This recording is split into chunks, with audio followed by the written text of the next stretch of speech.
Здравейте, продължаваме серията от видеа с решенията на Националната олимпиада по математика. Като това видео ще разгледаме задачите за 8 клас от 2019, от 2020 година, областен кръг. И така, започваме с първа задача.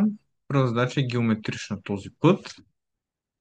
И тя гласи: точките MN, P и Q са среди съответно на страните А, Б, Б, С, С, D и DA на четириъгълникът ABCD.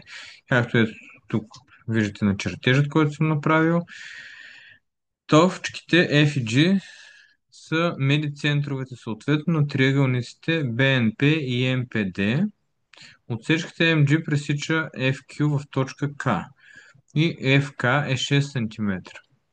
И това, което е нужно да се направи тук, е да се докаже, че отсечката KQ е равна на 9 см.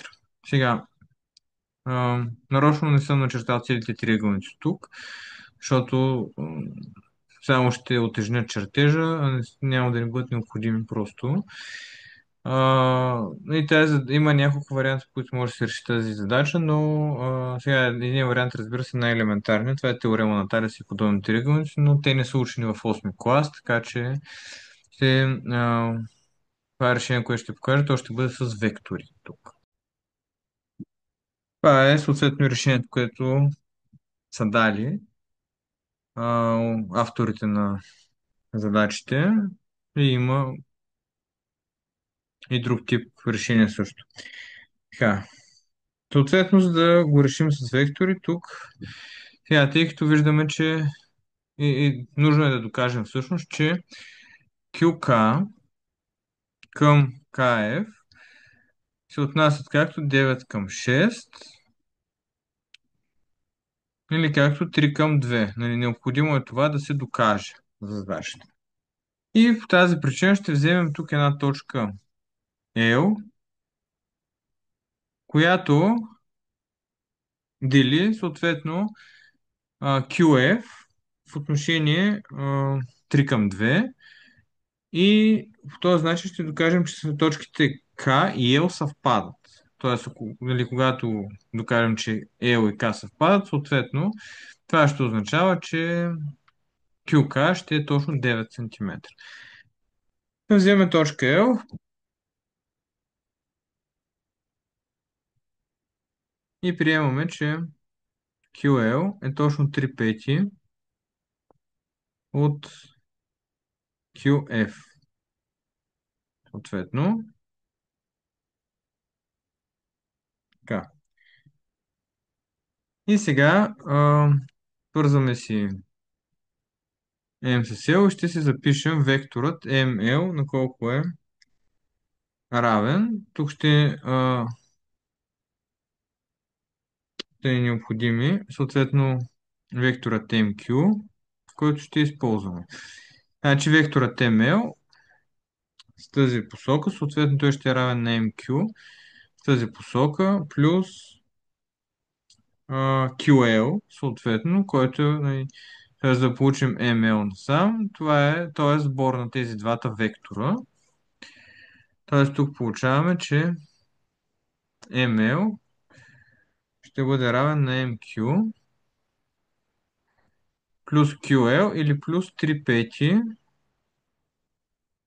от QF. И това са векторите. Така. И сега съответно ще ги разпишем тук. Тоест FQ, да, QF, всъщност да видим с кои други два вектора може да го изразим. Може да го изразим с векторите MQ, т.е. QM, всъщност и MF от триъгълникът FMQ. Всъщност може да видим, че QF вектора ще бъде равен на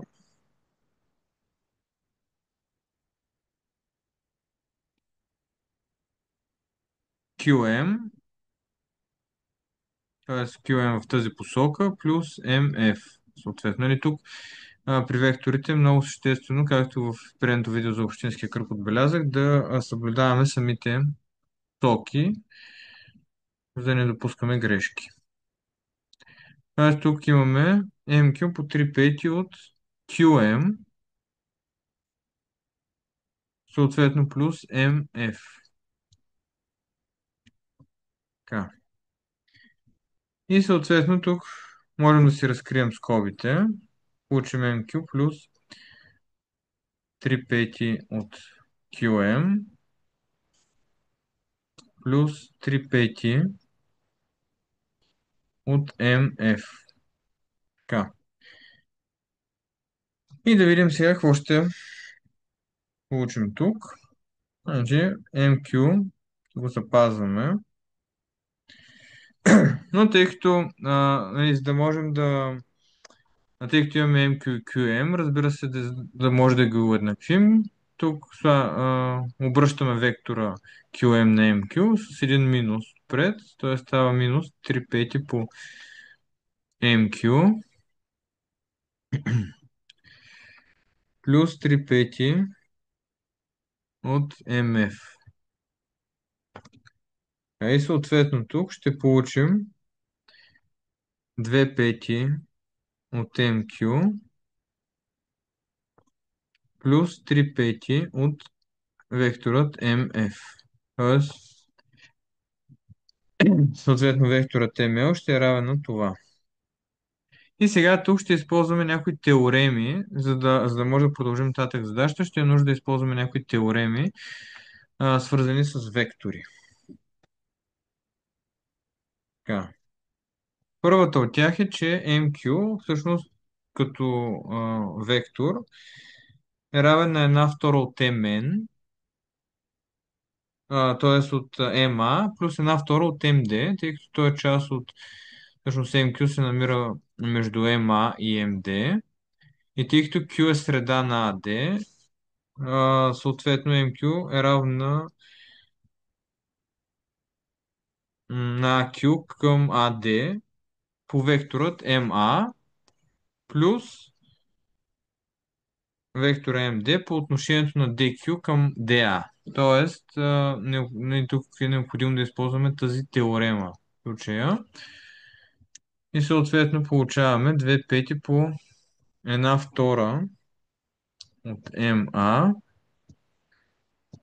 плюс 1/2 от MD.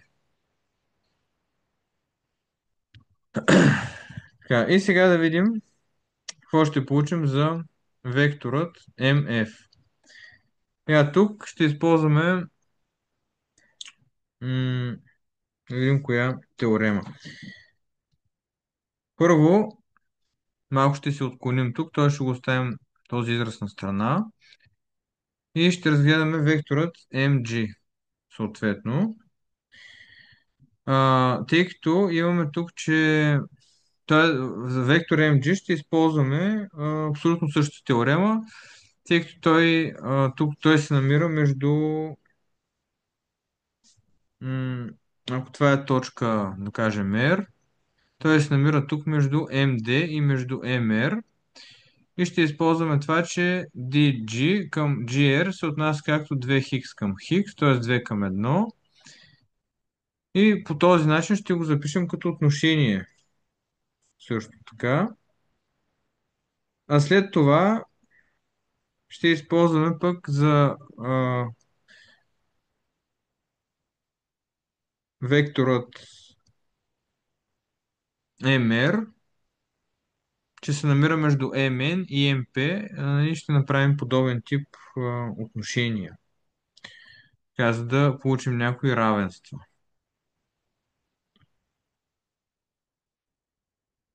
Така. И съответно,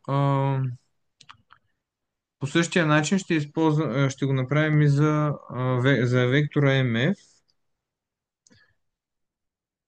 Ще използваме това, че той се намира между MB и между MR, съответно, и отношение F го дели също в отношение 2 към 1, нали, да кажем 2Y към Y. Така че използваме тук за няколко от тези вектори тази теорема, свързана с тях, за да може тук всъщност на място на MF да сложим други вектори, за да може да докажем задачата. Тоест, първо mg ще ни бъде равно на 2 трети от mr, векторът, плюс 1 трета от md, което ще е 2 трети от 1 втора mn, плюс 1 втора mp, и си добавяме тук 1 трета md, съответно. И си разкриваме скобите и тук получаваме, че mg е 1 трета mn плюс 1 трета mp плюс 1 трета md. Така. А за векторът mf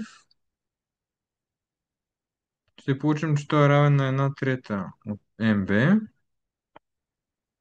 плюс 1 трета от mn, съответно плюс 1 трета от mp.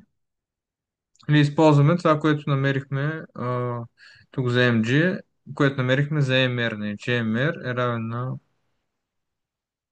1 втора от mn плюс 1 втора от mp и съответно го използваме за тук. Така. И съответно това равенство за mf, сега го заместваме тук в скобите.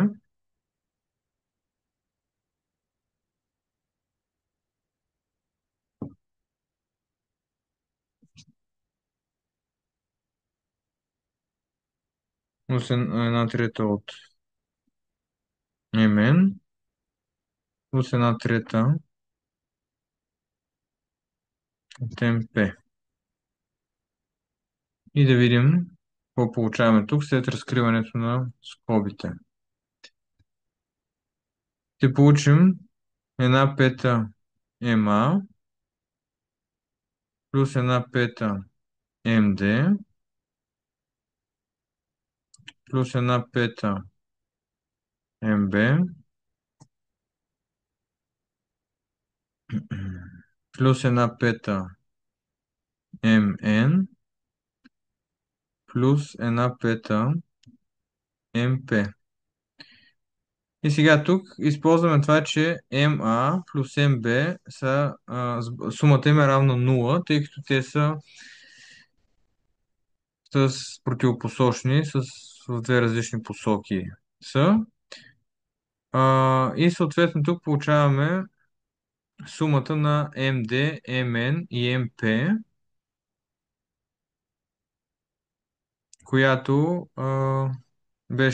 която я получихме тук долу за вектора MF.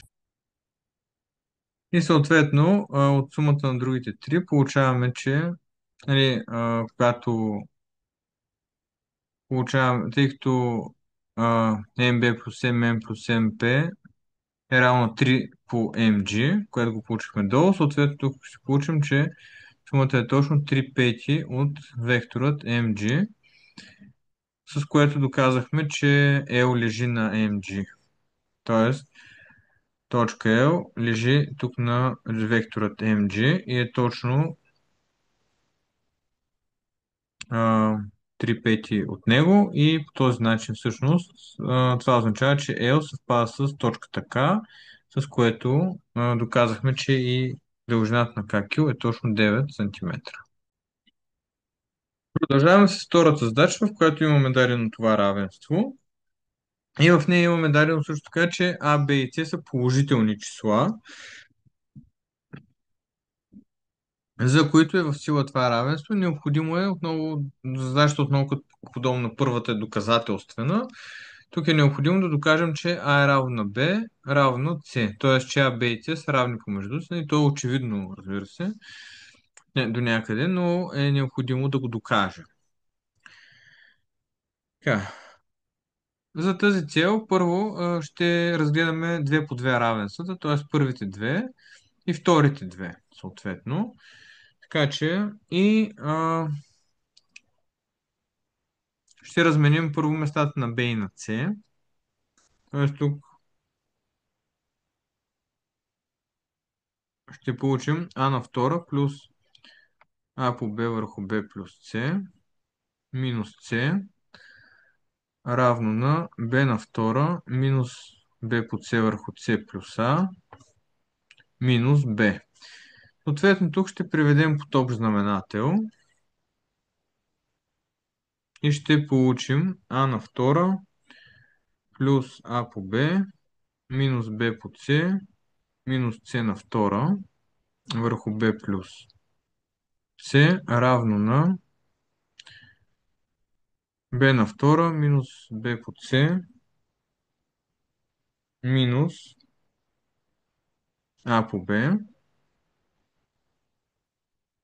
плюс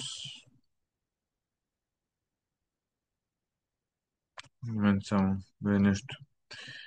Да, тук беше т.е. тук е плюс,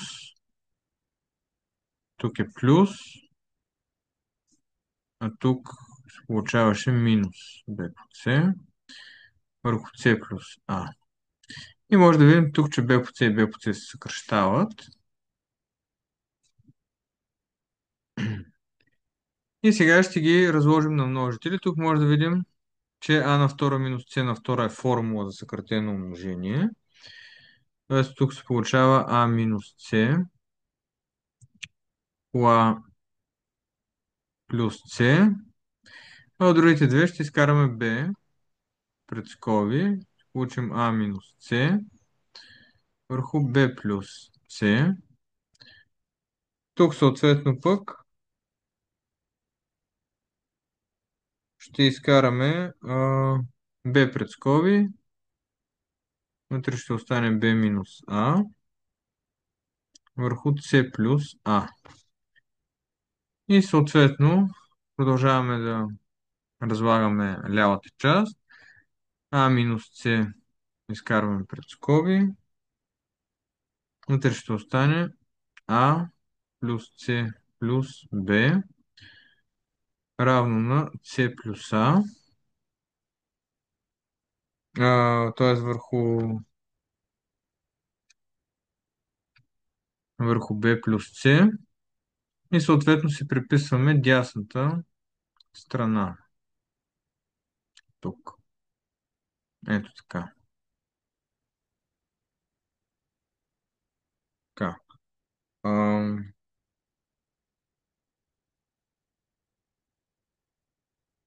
И съответно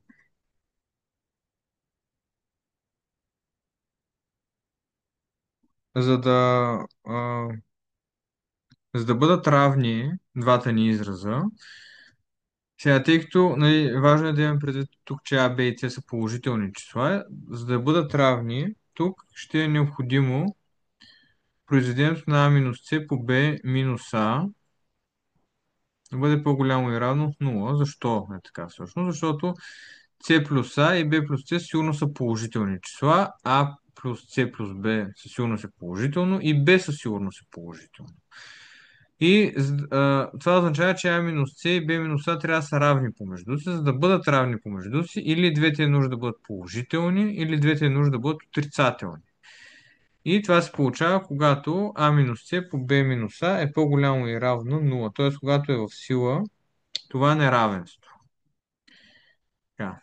И за момента го оставяме до тук това неравенство. Продължаваме. Ще разгледаме сега другите две равенства, които са ни дадени в задачата, т.е.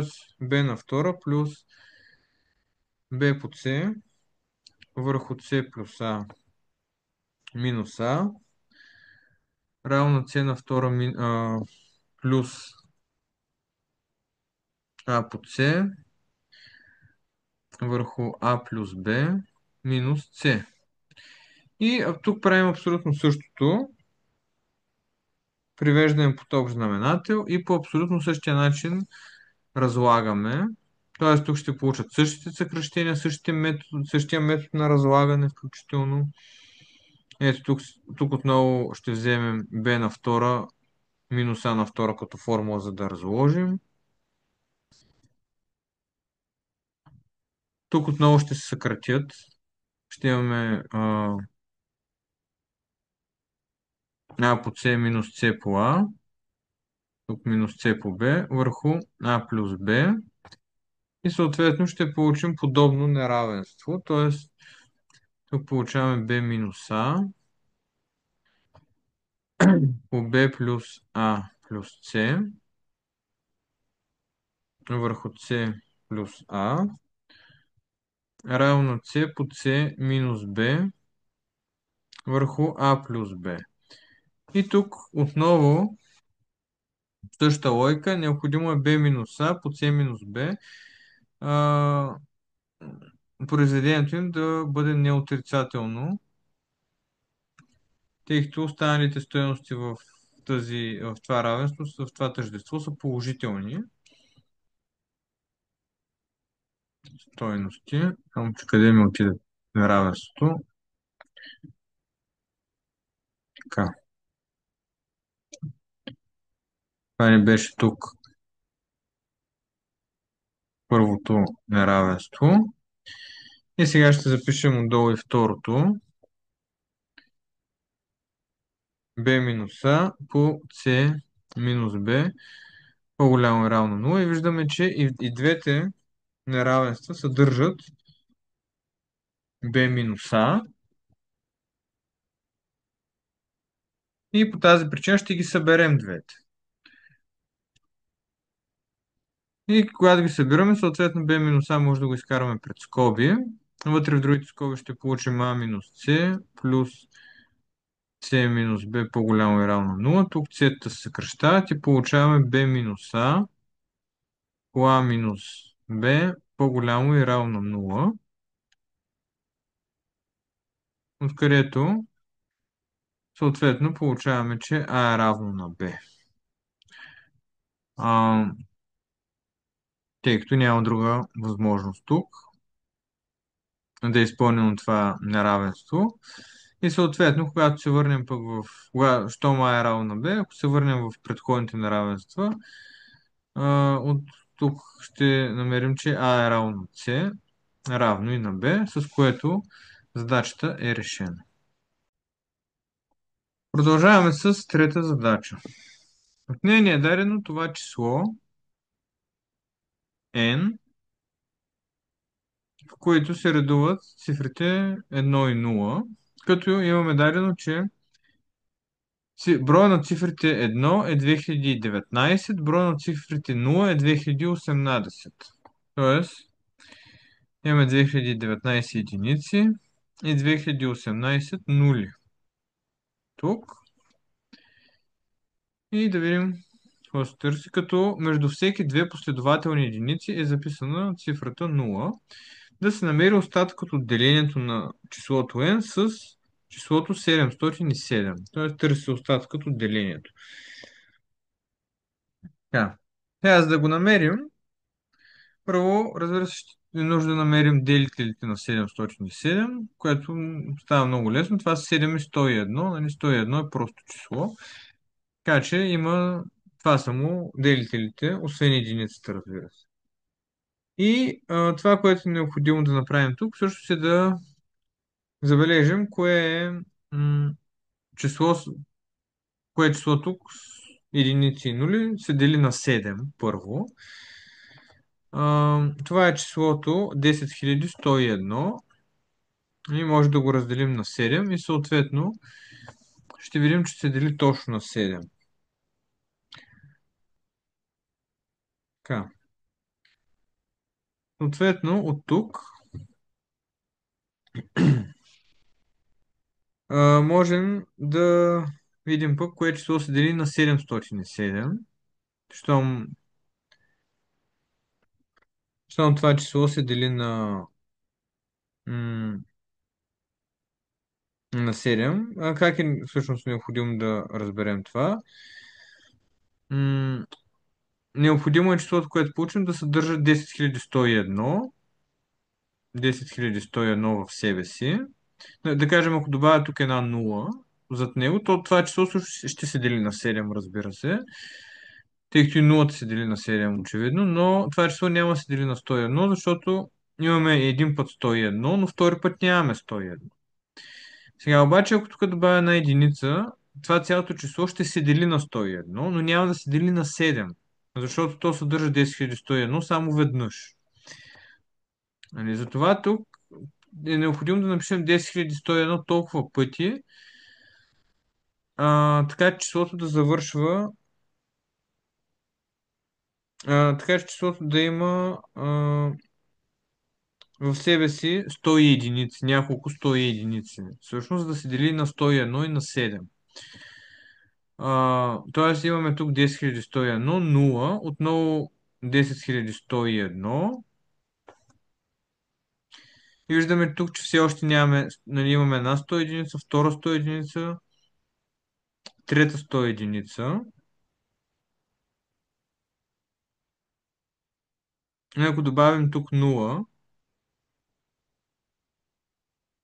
това число също ще се дели на 707. Нали, и с и без нулата, то ще се дели със сигурност на 707, така че може да го разгледаме и с нулата отзад, можем и без нулата отзад. Но ключово, тъй като имаме 10101, 0, 10101, 0, значи то се дели на 7. И от друга страна имаме 101, 0, 101, 0, 101, 0, значи то се дели и на 101 и на 7. Така.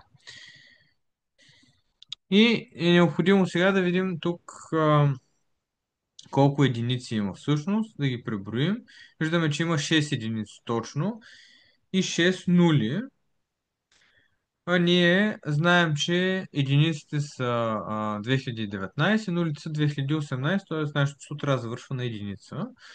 И за да видим колко такива, тъй като имаме 6 единици тук, колко още такива числа трябва да наредим едно след друго, за да съставим цялото число, ще разделим 2019 на 6, съответно. И ще получим тук 336 с остатък 3. И тук остаткът е ключов, разбира се.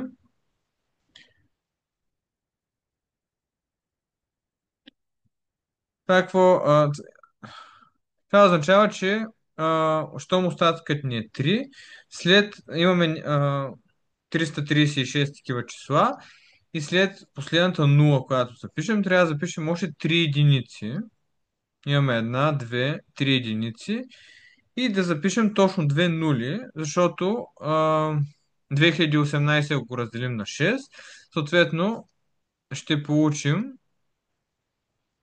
2018 го разделим на 6, ще получим 336 отново, но с остатък 2. Тоест, имаме, нали, 3 единици, трябва да напишем още и още 2 нули. Тоест, ще получим числото 10101. Нали. Това е числото, което се делиш на 707, го записахме. Имаме го 336 пъти това число, т.е. цялото число със сигурност се дели на 707. И взимаме съответно числото, което е след него, 10101. И него го разделяме на 707, за да видим колко ще му е остатъкът. И получаваме съответно 14 с остатък 203, което е и нашият отговор тук в задачата. Т.е. по този начин получихме колко е остатъкът при делението. По един така по-интересен начин. И продължаваме с четвърта задача, където е необходимо да намерим броя на 8 цифрени числа. Да се определят броя на всички 8 цифрени естествени числа, такива, че четните им цифри да са точно 3, различни, да бъдат различни една от друга, записани в намаляващ ред, считано от ляво надясно и да не са на съседни позиции. Значи тук ще направя 8 места. Ето по този начин. И първото, което ще направим е да си запиша, ще запиша първо всички възможности за четни цифри. Те не са много, тъй като имаме по условие, че те трябва да бъдат различни, да бъдат в намаляващ ред от ляво надясно. И да бъдат само цифри, разбира се. Т.е. това могат да са 4, 2 и 0. могат да са 6, 4, 2, могат да са 8, 6, 4, 8, 4, 2 съответно. Сега тук е много важно да не се бъркаме. Те не е нужно да бъдат последователни тези цифри. В задачата ни пише, че трябва да са последователни. Тоест, освен 8, 6, 4, може да са и 8, 4, 2, например, за което е важно тук да се съобрази. Може да са 8, 2, 0. Нали? Единственото, което е важно тук, да са различни и да бъдат в намаляващ ред. Това е дадено като условие и е нужно да спазим само това. 840 и съответно 640 и 620, т.е. имаме общо 10 на брой такива числа. И това е първото, което ще направим. Сега, имаме, че те са 3 на брой, т.е. и не са съседни, т.е. първата ни възможност е да кажем да бъдат първо. Ние ще напишем всички възможности после, но да кажем първо трето и пето, ако са. Това означава, че останалите цифри са 5. Но нещо друго много важно тук в задачата, на което обръщам внимание, не е написано, че останалите 5 цифри трябва да бъдат с различни цифри. Тоест, важно е да бъдат нечетни, нали, защото само тези 3 са четни, значи останалите не могат да бъдат четни, трябва да са само нечетни. Но могат да бъдат и с еднакви цифри. Тоест не е нужда да са с различни цифри. И нужно е тук да си изброим колко са нечетните цифри. Това са 1, 3, 5, 7, 9. Общо 5 нечетни цифри имаме, но те могат да се повтарят, което означава, че комбинациите между тях няма да са 5 факториал, а ще бъдат 5 на пета степен. Или ще бъдат 5 по 5 по 5 по 5 по 5, тъй като цифрите могат да се повтарят. Нали, това е важно да съобразим. 5 по 5 е точно 3125. Тоест, ако цифрите са ни първа, трета и пета, имаме 3125 комбинации. Така. Обаче, изчислихме тук, че имаме 10 възможности за тези три цифри, следователно 3125 тук ще го умножим по 10 и ще получим 31 250 комбинации общо. И остана да изброим позициите, където могат да бъдат тези три цифри, защото те не е нужно да са последователни. Тоест, тук също. Тоест, не е нужно да бъдат първа, трета, пета, не е нужно да бъдат втора, четвърта, шеста. Може да кажем да бъдат първа, трета и седма позиция. Или първа, трета и шеста позиция. Единственото условие тук, което е нужно да спазваме, това е да не бъдат съседни. Нали? Дадено ни е по условие, че не трябва да бъдат съседни само. Така че сега тук ще си изброим позициите. Значи могат да вземат първа, трета, пета позиция, първа, четвърта, шеста, първа, пета, седма, първа, шеста, осма позиция, първа, трета, шеста, първа, трета, седма, първа, трета, осма. Така, първа, четвърта, седма, първа, четвърта, осма, първа, пета, осма. Това са само 10 позиции. След това започваме с втората позиция. Първа, втора, четвърта, шеста, втора, четвърта, седма, втора, четвърта, осма, после втора, пета, седма и втора, пета, осма. И остават втора, шеста, осма. Тук са общо 6 позиции. След това имаме трета, пета, седма,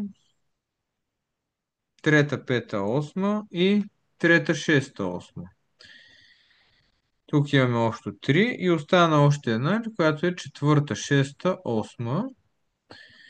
И както виждаме, тук имаме общо 20 позиции, т.е. необходимо е, за да получим крайният ни отговор, 31 да го умножим по тези 20 възможности и съответно ще получим нашият крайен отговор, който е 625 000 възможности да получим такъв тип 8 цифрени числа. Това бяха решенията от Олимпиадата по математика, темата за 8 клас, 2020 година, областен кръг.